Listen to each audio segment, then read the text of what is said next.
Pujil Ashley Indigenicas, Bemayat Wasichiman Indigenicas, Migazindodan, Mishiruman Donji.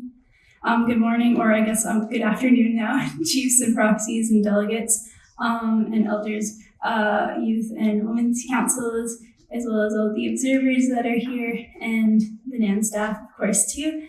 I'd like to thank the elders for their opening remarks and prayers this morning, as well as the drum for their song. And I want to acknowledge the sacred items in the room today. So the drum, the flags, the Eagle staff here, and also acknowledge that we're on the traditional territory of Mississaugas of the Credit.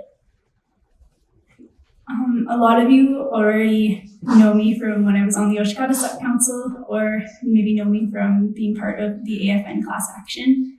And I think most people here also know that I'm a member of MISH, but I didn't get to grow up there.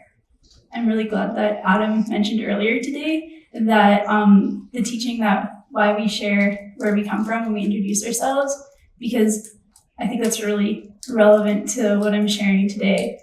Sadly, a lot of foster kids aren't able to do that because they don't know where they're from. I was born Ashley Dawn Marietta Wesley Wong. My Wesley last name comes from my bio mom. But my bio mom was suffering from the effects of intergenerational trauma when I was born, and she was unable to take care of me. So I was apprehended into foster care before I even left the hospital. And my journey in foster care and being adopted into a non-Indigenous family is really intimately connected with the final settlement agreement on long-term reform that you're gathered here to talk about today. And I'm really honored to be able to share my story with you all.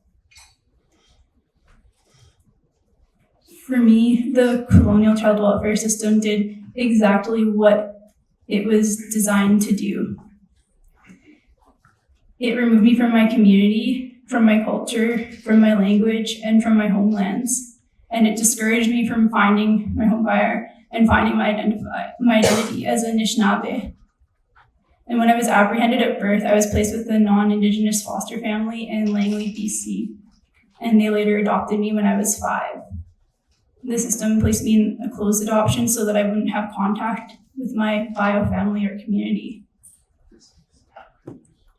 I was able to do a Freedom of Information request to the BC government to access my foster care files, and I learned about what drove the decision to put me in care and then have me adopted out instead of bringing me back to my home. I learned that I was identified as a child who had special needs that would never be able to be met in MISH, despite me having family there, because MISH is a nearly remote community and services would be too far away or too expensive to provide. I learned that the chief and council of MISH at the time wrote to the BC Ministry of Children and Family Development saying that, quote, there is no possible means of providing the special needs required by this child. There is simply no resources or facilities in our community that would enable this child of the best care possible, end quote. I also learned that Tikanagan was so severely under-resourced that they couldn't plan for a child like me to be transferred into their care from BC, even though they could have placed me off reserve. And I learned that MISH Chief and Council asked for me to be kept aware of and connected to my culture and my community after adoption. And finally, I learned that my biological grandmother, a residential school survivor, had requested to be kept in contact with me. That request was never fulfilled, and she passed away shortly after my adoption was finalized. My story really hurts me to share, but I'm not sharing it for sympathy. I'm sharing it because I know that you guys have the opportunity before you today to prevent such stories from happening to other First Nations children in care.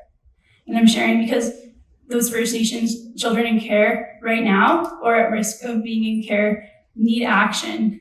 They need it now, and they can't wait decades again for a perfect settlement agreement. By then, they won't be kids anymore. They'll be like me, and they'll already have been impacted by the system. And they also can't wait years and years until a friendly government is back in power. I don't want my foster siblings and especially my little foster sister's newborn baby Evelyn, to be in the same harmful system that we were in. I don't want our children to be in a broken system where they're cut off from their communities and from their cultures, languages, and lands. I don't want the cycle of trauma to continue to harm our children and our communities. And I don't want to see First Nations having to make heartbreaking decisions to leave their children in a system that's designed to perpetuate the genocide and assimilation of our people. Instead, I hope that there can be reform of the system. It's devastating for kids to end up in the system or to have to be taken from their families, but if they do, the system should at least help First Nations kids to thrive in their identities. And it should help First Nations kids to know where they're from, just like the important teaching that Adam mentioned earlier. And the system should be helping kids learn their cultures and languages and nurture their connections to their traditional territories, clans, and families. And the system should be upholding First Nations and their governance systems and taking back their jurisdiction over their children. I didn't get to have that when I was growing up, and my foster siblings didn't get that either. But the opportunity is here right now to take action and to make change.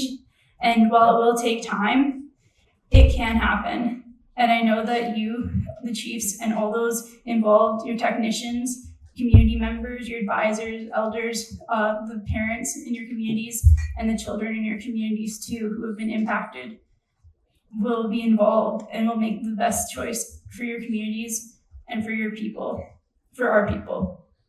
And First Nations kids can't wait. We need this action now.